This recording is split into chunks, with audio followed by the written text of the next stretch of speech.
You may be trying to figure out like, what do I need? What type of personal traits or qualities do I need to be successful in a home-based business? So if you're not familiar with network marketing, it's a big word, but all it is just, it's a franchise opportunity for the average, ordinary person to where they can align with a company with products that they like, love, and trust. And so the first one is all or nothing thinking. And so with this, you'll use it. Some people, and I used to do this real bad, work real hard. So like if you're someone who's like, oh, if you hear something, the first thing that comes to your mind is it's a scam.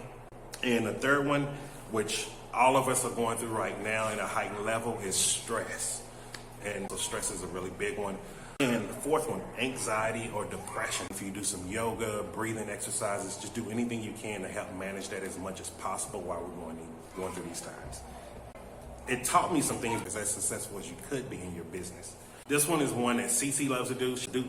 Instead of have this one big goal, whether it's a business goal, but break it down into small goals that you can achieve each time. Listen to self-talk.